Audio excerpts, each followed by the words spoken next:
panayam o sa pagtanggap sa kapangyarihan sa dila mula sa Espiritu Santo ay pagkakaloob ng ating kapatid, ang second disciple ng Set My Spirit Free, ang Divine Healing Therapist, ang pinagaganda. Wow, mukhang Pilipinas naman. Pilipinas! Pilipina. Pag-uwi ka ng ganun. Kaya po ay tatawagin natin ang ina sa Bagong Jerusalem. Inang S1. Inang! Palakpakan natin ang ating kay Sheme!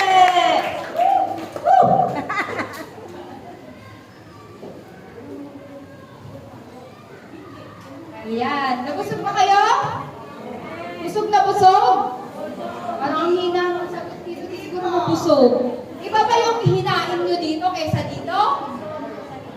Ha? Binalot. Okay lang yun. Walang problema sa balot.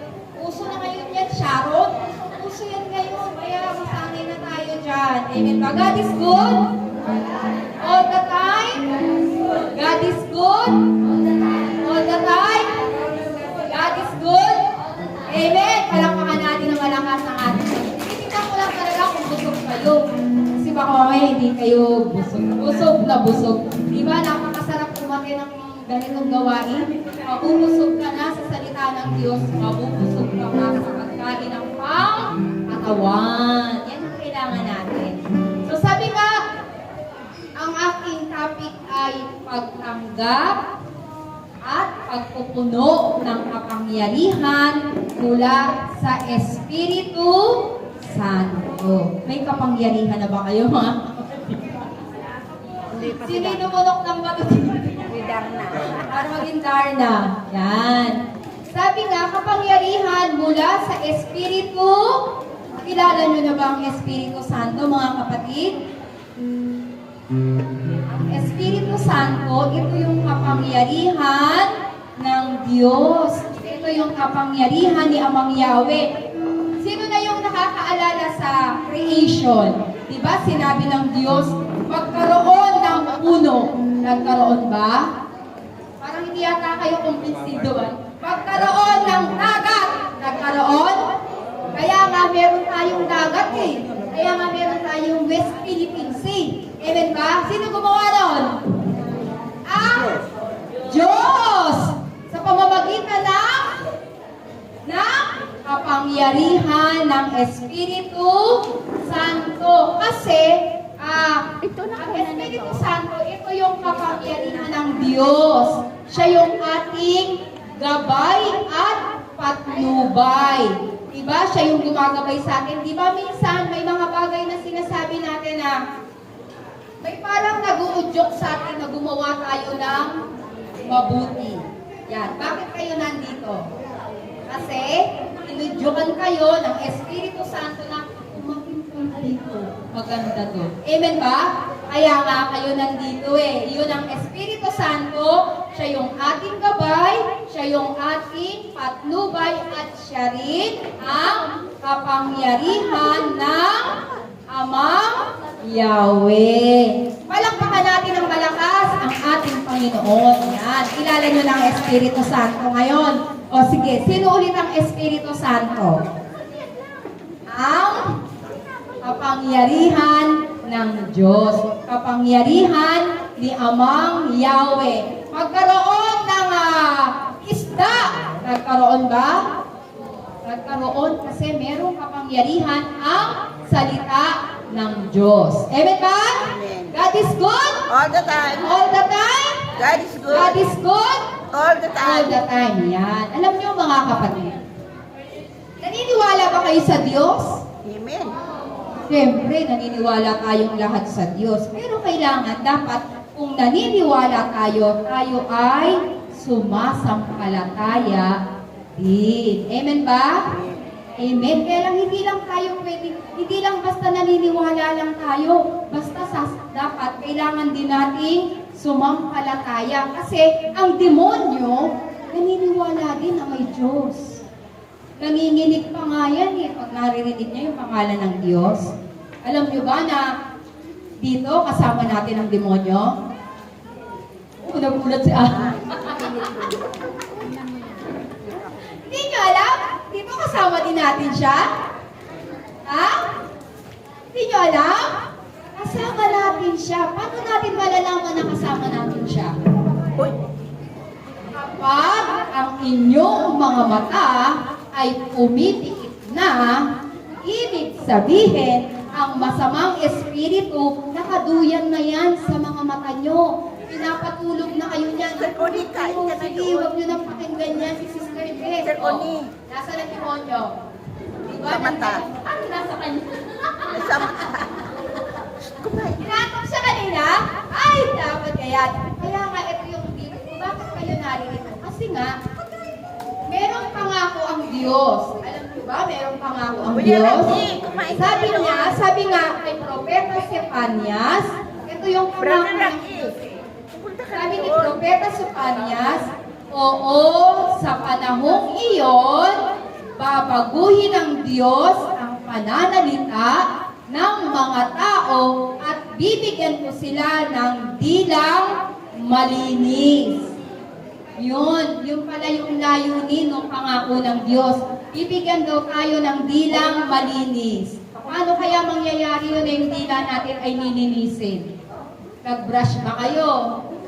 Siyempre naman, di ba? Nag-toothbrush tayo, tapos nilinis natin ang ating toothbrush, pero hindi ganun linis.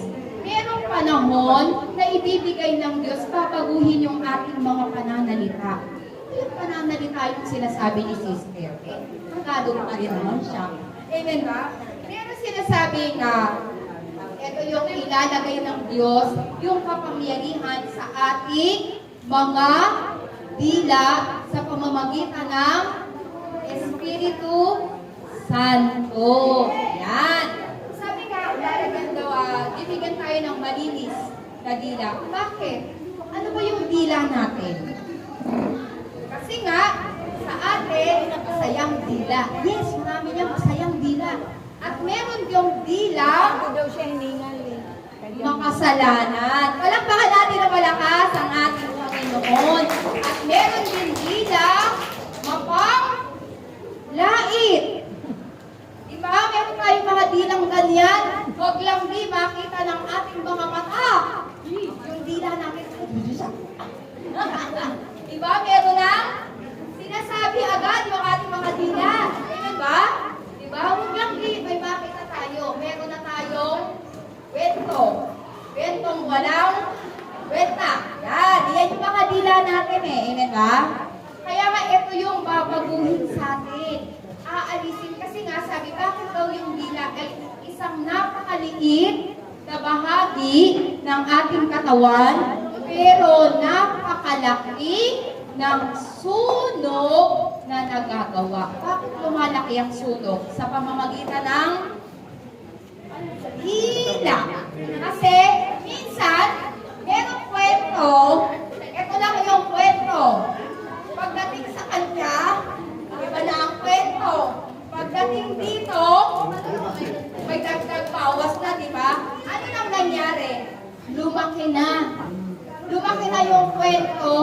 Kumbaga, nasunog na natin yung malaking kagubatan. Kaya, ano nangyari? Dahil sa dila, lumaki na ang sunog. Amen ba? Palakpakan natin ang malakas ang ating. Ganyan yung mga dila natin eh. Meron tayong dilang mayabang. Okay? Diyos, hindi naman dapat pinapatulihan niya eh. Diba? Kaya ko to. Kahit walang tulong, kaya ko to. Diba? May ganun tayong mga salita. Hindi po natin kaya yun. Amen ba? Yun minsan ang mga dila natin eh. May dila tayong mayabang. Yan. Kala natin, feeling natin superhero tayo, no? Pero yun yung tatanggap, yun yung babaguhin sa atin ng Diyos. Na kung saan, yung mga dila natin na dati ay dilang mga mayayabang o dilang mga husga, aalisin na yan ng Diyos. Bakit? Kasi nga sabi, para daw po daw tayo ay magkaisang maglilingkod at sasamba sa Diyos. Kasi nga sabi nga, Yung dila nga daw natin ay maliit na bahagi ng ating katawan, ginagamit daw natin itong pagpupuri sa Diyos at ginagamit din natin panlalait sa ating kapwa. Kaya ang dila natin ay nagiging ilan? Nagkakaroon tayo ng sanga-sangang dila. Amen ba? Kaya nga ito yung babaguhin sa atin. Gusto nyo mabago? Amen. Amen agad. Amen, amen. Agad-agad. Amen ba? Gusto nyo mababago yung mga dila? Palitan ng bago, pananalita. Amen. Palakpakan natin ng malakas ang ating Panginoon. Sabi nga, alam nyo mga kapatid, nung panahong iyon, dumalo ako ng isang, tulad nyo, sabi ako ng isang seminar. Parang ako, umupo din ako dyan, nakinig din ako dyan, inip na inip din ako pag nakikinig ako. Pati nga suot mo, nagsasalita din.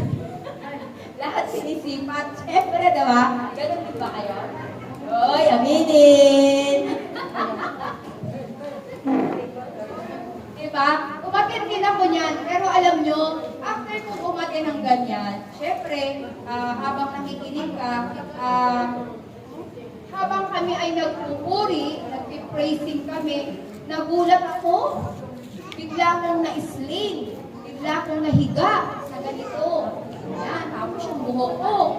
Para akong si Sangoku. Gulong-gulong buhok. Yan, naganyan ako. Tapos pag dilat ko, umiiyak ako, yung luha ko, yung sipon ko, halo-halo na siya dyan. Kasi nga, nagpipraising doon nagpupuri. Di ba tinuruan kayo magpuri kanina? Hindi kayo tinuruan? Paano daw ang pagpupuri? Paano daw? Hindi tinuro sa inyo? Ala, may babalikan kayong subject. Hello? Di ba habang kami ay nag-aleluya? Ano daw sa Tagalog ang aleluya? Ha? Hindi rin tinuro sa inyo. Babalikan nyo ulit yan. Sabi nga, ang aleluya sa Tagalog ay purihin ang Diyos. Sa English, praise the Lord. Palakpakan natin ng malakas ang ating Panginoon. Ayan, napakabuti na. Sabi nga, sige, dito muna tayo. Paano daw palakpakan ng Diyos? Yan, kailangan ganyan, baspas sa ulo. Paano palakpakan si Sister Tess? Yay! Very good. Tama. Wala kayong babalikan. Nakikinig sa amin. Habang ako'y nagpupuri noon, sabi ko, Hallelujah, Hallelujah. Habang ako'y nag-Hallelujah, ako'y nalasing. Yan, nalasing sa pagpupuri, hindi nalasing sa anak. Makatinig kayo sa akin, nalasing mo ako kayo. Diba? Habang ako'y nagpupuri,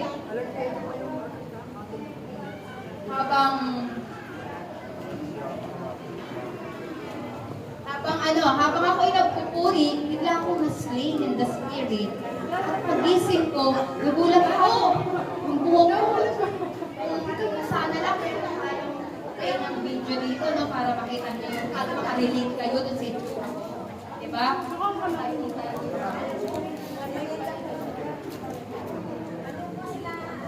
Hello po, magandang hapon po sa inyo. Sana na, istorbo. Okay lang po.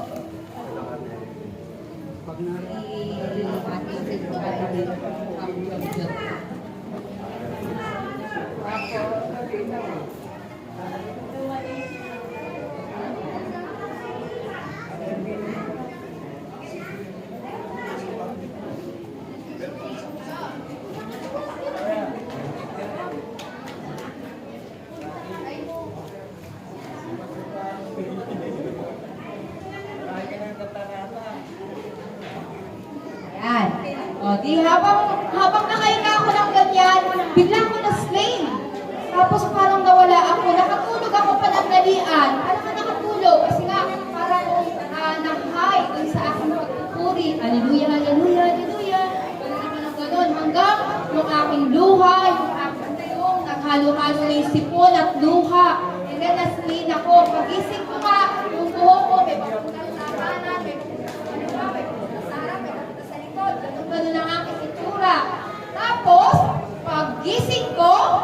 nagulat na lang ako na bago na ang aking pananalita. Yung pala yung susi. Yung sinasabi kanina ng ating unang speaker. Ano yun? To unlock the power of God. Yun yung susi, mga kapatid. Kailangan alam natin yung susi para mabuksan ang kapangyarihan ng Diyos. Palakpakan natin na malakas ang ating Panginoon. Ano yung key to unlock the power of God?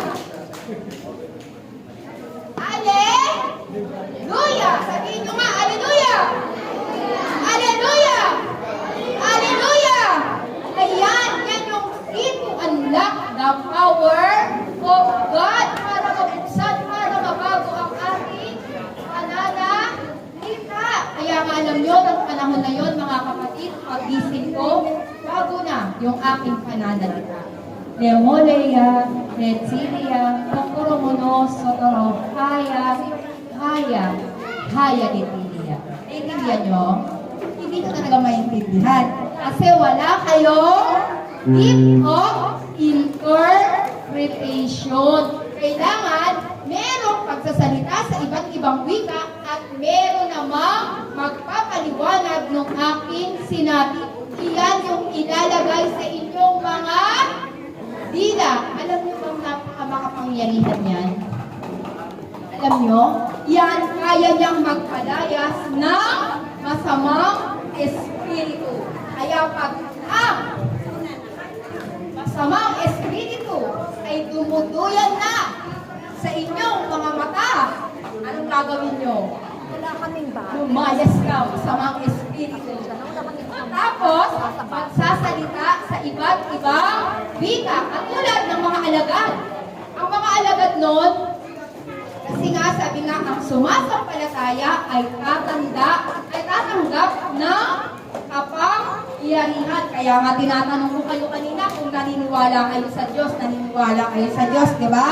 At sumasampalataya din kayo sa Diyos. Amen ba? Kaya nga, ang sumasampalataya ay tatanggap ng tanda ng kapangyarihan. Ayan, no? Nakita niyo yung mga alagad? Yan yung mga alagad na habang sila'y nananalangin at nagpupuri ng time na yan. Okay po, papakilala ko muna ang ating mga bisita. Amen ba? Mga witness. Mga witness. Mga witness po sila sa ating seminar at sa ating